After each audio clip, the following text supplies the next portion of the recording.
नमस्ते प्यारे दोस्तों। आज मैंने एक वीडियो बना करके आप लोगों के लिए डाला था जिसमें उच्चारण स्थान का हमने बहुत ही बृहद रूप से पढ़ाया है, जो आपको हमारे मेरे प्लेलिस्ट हिंदी व्याकरण में मिल जाएगा। और इसके ऊपर मैंने आज कहा था कि आप लोगों के लिए मैं एक प्रैक्टिस सेट लेकर के आऊँगा उच्चारण स्थान के ऊपर ही, जो यह अब मैं प्रस्तुत कर रहा हूँ आप लोगों के लिए। और बहुत ही आशा से मैं ये कहना चाहता हूँ कि लगभग लगभग सारे प्रश्न यहीं से बन जाएंगे, इसके बाहर से नहीं आएगा। प्रैक्टिस सेट आप करके खुद भी महसूस कर सकते हैं। और जो मैंने पढ़ाया है लगभग 20 से 25 मिनट का वो भी वीडियो है, उसमें हमने सब कुछ कवर कर लिया है, इससे बाहर कुछ भी नहीं जाएगा। और एक अंत में मैंने चार्ट भी प्रस्तुत किया है, उसमें भी आप अच्छे से समझ सकते हैं। तो आइए ज़्यादा समय व्यतीत नहीं करते हुए हम लोग प्रश्नों की ओर चलते हैं। तो पहला इसका प्रश्न है, त ध्वनि का सही उच्चारण स्थान क्या है। यहाँ पर जो अक्षर लिया है वो आपका त लिया है। तो ये पूछ रहे हैं कि त जो ध्वनि है इसका सही उच्चारण मतलब ये क्या है। पहला है त, तो इसमें हम देखते हैं हम लोग क्या है। ऑप्शन है मूर्धा, तालु, कंठ और दंत। तो आप लोगों के मन मस्तिष्क में आ गए होंगे, क्योंकि मैंने बोला था कि री, तू, ल और स, ये फॉर्मूला दिया था। इससे जो संबंधित अक्षर होंगे उसका उच्चारण स्थान क्या होगा, दंत होगा। तो ऑप्शन हमारे पास डी है, जिसका उत्तर हो गया दंत। अब यहाँ पे थोड़ा सा मैं एक्सप्लेन कर देता हूँ। री का मतलब है अक्षर री, तू का मतलब है त वर्ग त थ द ध न, और ल और दंती स, इनका उच्चारण स्थान होता है दंत। लिर्तूलसानाम दंताः। अगले प्रश्न की ओर चलते हैं। प्रश्न नंबर 2। दूसरा प्रश्न कह रहा है कि व का उच्चारण स्थान क्या है।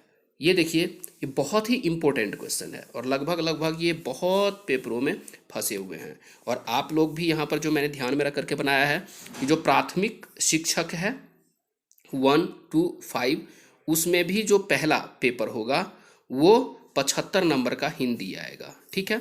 उसके बाद जो 9 और 10, 9th और 10th और 11th और 12th, यहाँ पर भी जो फर्स्ट पेपर है वो आपका 75 मार्क्स का क्या है, 75 मार्क्स का आपका बनेगा यहाँ पर हिंदी। और जिन्होंने भी अपना सब्जेक्ट लिया होगा वो सब्जेक्ट उनका अपना हिंदी से अगर कोई है छात्र, तो उनमें तो ये फंसेगा ही फंसेगा क्वेश्चन, ठीक है। तो इसको ध्यान में रख करके हमने बनाया। आइए दूसरे क्वेश्चन में क्या है, व का उच्चारण स्थान क्या हो सकता है। तो मैंने आपको बताया था वकारस्य दंतोष्ठ, तो ऑप्शन आपका डी दंतोष्ठ की ओर आ गया, ठीक है। क्वेश्चन नंबर 3 का आंसर देखते हैं। निम्न में से दंत्य ध्वनि कौन सी है। थोड़ा सा क्वेश्चन का हमने लैंग्वेज चेंज किया है। दंत्य ध्वनि, दंत्य का मतलब है दंत स्थान। तो जो 4 ऑप्शन हमने दिए हुए हैं उसमें से दंत्य ध्वनि का कौन सा ऑप्शन है। आपके पास ऑप्शन 1 है क ख, च छ, प फ या त थ। अब सिंपल सा देखते हैं। क ख का क्या था, अकुह कंठ था, ठीक है। च छ इचू यसानाम तालु, तो इसका तालु था। प फ उपू बोला था, तो उपू का क्या था, ओष्ठ था। अब बच क्या गया, त और थ। तो त थ जो है वो दंत्य से संबंधित है, उच्चारण स्थान हो गया इसका आपका दंत, ठीक है। अब चलते हैं नेक्स्ट प्रश्न की ओर। जो नेक्स्ट क्वेश्चन है वो आपका है, निम्न में से कंठ्य ध्वनि कौन सी है। प्रश्न नंबर 4। तो जो कंठ ध्वनि इन्होंने बोला वो है, उत्तर में हम लेते हैं ऑप्शन में द और ध, ढ और ण, ग और घ, ब और भ।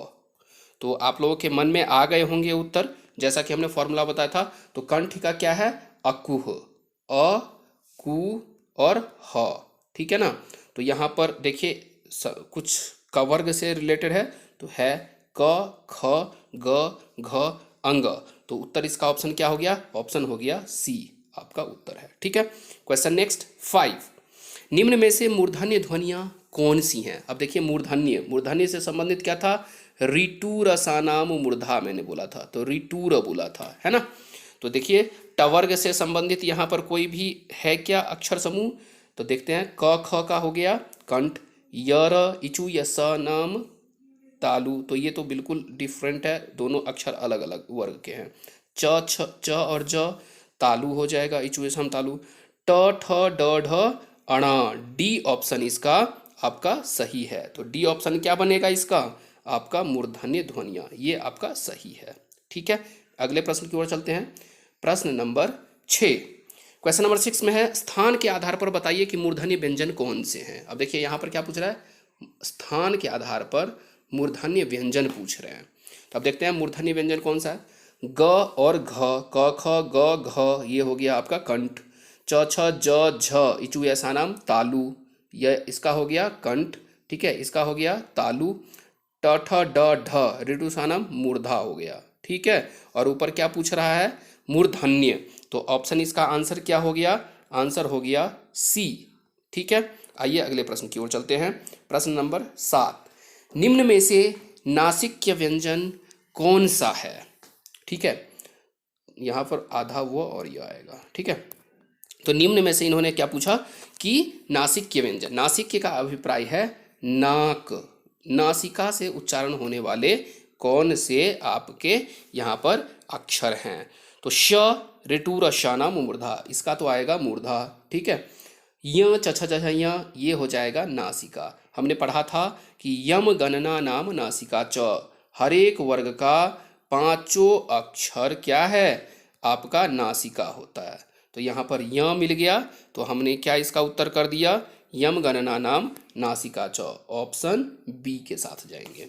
चलिए नेक्स्ट क्वेश्चन देखते हैं। क्वेश्चन नंबर 8, ए और ऐ वर्ण क्या कहलाते हैं। तो ए दई तो मैंने क्या आपको बताया था, कंठ तालु, कंठ तालु। ठीक है, तो यहाँ पर देखिए कंठ तालु कोई है, नासिक्य तो होगा नहीं क्योंकि ना से संबंधित है नहीं, मूर्धन्य ऋटूर होगा, ओष्ठ उपू होगा, तो लास्ट आपके ऑप्शन कौन से बचते हैं, कंठ तालव्य, तो ऑप्शन इसका डी होगा। ठीक है, क्लियर हो गया। चलिए अगले प्रश्न की ओर हम लोग चलते हैं। प्रश्न नंबर 9, ऑप्शन है आपका घ का उच्चारण स्थान कौन सा है। यहाँ पर क्या पूछा इन्होंने, घ, तो क ख किस में आता है, ये क ख ग घ कवर्ग में आता है। तो कवर्ग का उच्चारण स्थान क्या होता है, अकुह विसर्जनीय नाम कंठ, तो आपका यहाँ पर क्या हो गया, ये कंठ, तो ऑप्शन बी आएगा। ठीक है, अगले प्रश्न की ओर चलते हैं। प्रश्न नंबर 10, निम्नलिखित में से कौन सा उच्चारण की दृष्टि से दंत्य नहीं है। तो दंत्य अर्थात देखो यहाँ पर दंत्य उच्चारण स्थान किसका नहीं है, तो इन्होंने ऑप्शन दिया तवर्ग का है, न तवर्ग का ही है, तथा न द न इसी का है। तो आपके पास में आंसर क्या हो गया, यहाँ पर ध्यान ये रखना है, क्वेश्चन में थोड़ा सा लैंग्वेज चेंज कर दिया क्योंकि जब आप परीक्षा में बैठते हैं तो वहाँ पर निगेटिव क्वेश्चंस बहुत सारे पूछते हैं। ठीक है, तो निगेटिव जब क्वेश्चन आएगा तो यहाँ पर इसीलिए मैंने क्या पूछा, नहीं है, इस चीज़ का ध्यान रखना है। तो कौन सा इसमें नहीं है, तो द न और द तीनों ही तवर्ग के हैं, ये एक वर्ग के है और ये टवर्ग है। ठीक है, तो इसका आंसर ये हो जाएगा। नेक्स्ट प्रश्न है आप लोगों का 11, यहाँ पर क्वेश्चन कह रहे हैं कि जो छ ध्वनि का उच्चारण स्थान है, च छ आएगा, यहाँ पर जो आपका ऑप्शन है वो कौन सा आएगा, चवर्ग आएगा। तो चवर्ग का उच्चारण स्थान क्या होता है, इचू यशानाम तालु, तो यहाँ पर ऑप्शन क्या है, सी तालव्य। ठीक है, अगले प्रश्न की ओर हम लोग चलते हैं। क्वेश्चन नंबर 12, नेक्स्ट क्वेश्चन कह रहा है कि तालव्य व्यंजन है। अब तालव्य व्यंजन क्या है, इचू यशानाम तालु, च छ ज झ आ गया ना तालु। अब ट ठ ड ढ इसका हो जाएगा मूर्धा, त थ द ध इसका हो जाएगा दंत, और प फ ब भ इसका क्या हो जाएगा, ओष्ठ। ठीक है, तो यहाँ पर आप लोगों ने अच्छे से देख लिया, तो इसका जो ऑप्शन है उत्तर है वो आपका उत्तर है पहला तालव्य। ठीक है, आइए अगले प्रश्न की ओर चलते हैं।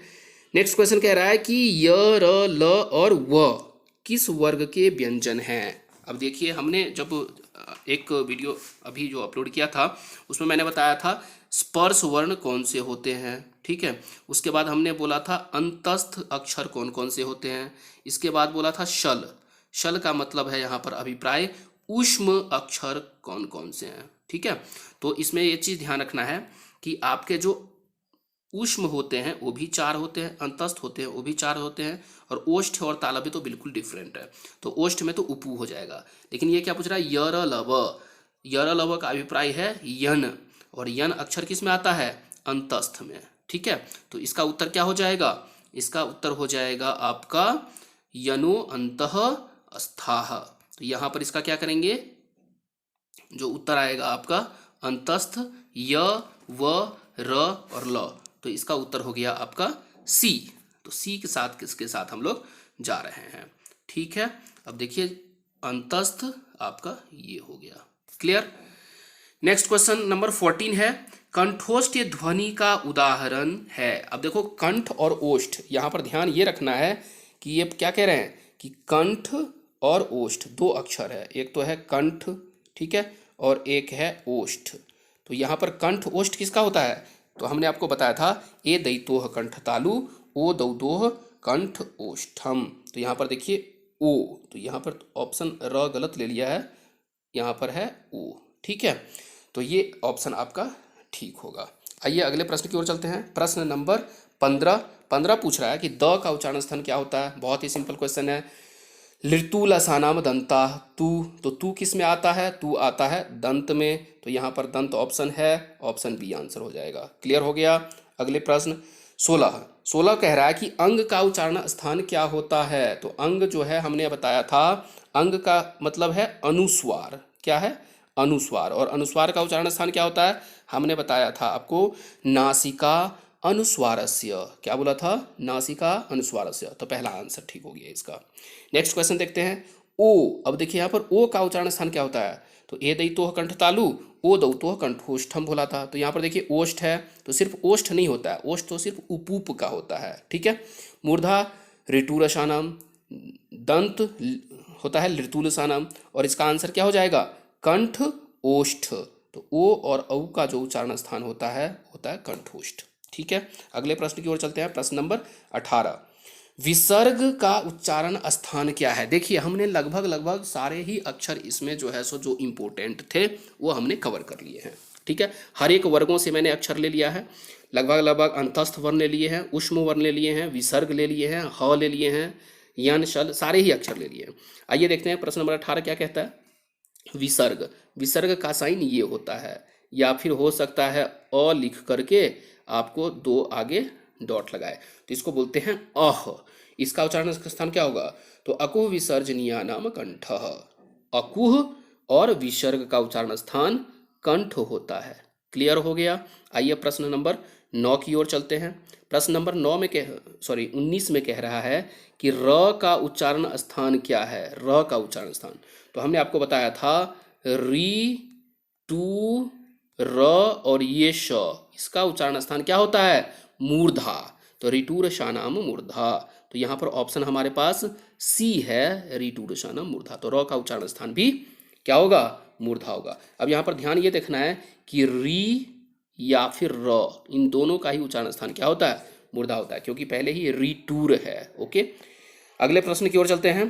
प्रश्न नंबर 20 क्या कह रहा है कि अण का उच्चारण स्थान कौन सा है। अब ये देखिए यहाँ पर जो इसने कहा ट ठ ड ढ अण, ये किस वर्ग में आता है, तो ट वर्ग में आता है। तो रिटूर शानाम मूर्धा, सारे ऑप्शन, अगर आपको टिप्स पे ट्रिक याद है ना, तो आपको बिल्कुल भी ऑप्शन देखने की जरूरत ही नहीं है। दंत होता है तवर्ग, तालु होता है चवर्ग, कंठ होता है कवर्ग, और मूर्धा होता है टवर्ग। तो ऑप्शन ए इसका बिल्कुल राइट आंसर है। अगले प्रश्न की ओर चलते हैं। नेक्स्ट प्रश्न कह रहा है 21, ध का उच्चारण स्थान। अब देखिए यहाँ पर जो ध, तो सबसे पहले वर्ग देखेंगे, किस वर्ग में आता है, तो त वर्ग में आता है। और तवर्ग का क्या होता है, लृतुल है ना, लृतुल सा नाम दंता। तो यहाँ पर दंत ऑप्शन है क्या, बिल्कुल है, तो दंत हो जाएगा। ठीक है, अगले प्रश्न की ओर चलते हैं। प्रश्न नंबर 22, अब देखिए इन्होंने कहा कि री का उच्चारण स्थान क्या है। बहुत ही इंपॉर्टेंट क्वेश्चन है री। ठीक है, तो मैंने फॉर्मूला क्या बताया, ऋतु ल स, तो री भी था, उसमें तू भी था, उसमें ल भी था, और दंती स भी था। दंती स इसको कहते ही इसलिए हैं क्योंकि इसका उच्चारण स्थान दंत है। तो ये जो स है इसका स्थान क्या होता है, दंत, इसीलिए कहते हैं दंती स। और यहाँ पर री का पूछ रहा है, तो री का जो उच्चारण स्थान होगा वो क्या होगा, वो होगा दंत। ठीक है, और मुझे आशा ही नहीं पूर्ण विश्वास है कि इससे बाहर आपका प्रश्न नहीं बनना है। आइए अगले प्रश्न की ओर चलते हैं, जो आज इस प्रैक्टिस सेट का हॉट क्वेश्चन है। वह क्वेश्चन है आपका कि री तथा र का उच्चारण स्थान क्या है, हमने अभी डिस्कस किया था।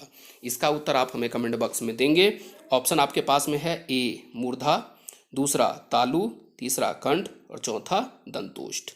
तो हमने फॉर्मूला दिया है, अगर आपने वो फॉर्मूला किया होगा तो बहुत ही अच्छे से इसका उत्तर तुरंत 1 सेकंड के अंदर आपके मन मस्तिष्क में आ गए होंगे और आप हमें बता पाएंगे।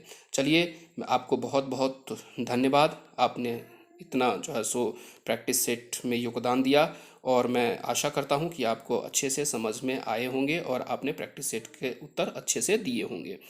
और आशा ही नहीं विश्वास है कि आप इसको लाइक, सब्सक्राइब और शेयर जरूर करेंगे। Thank you very much.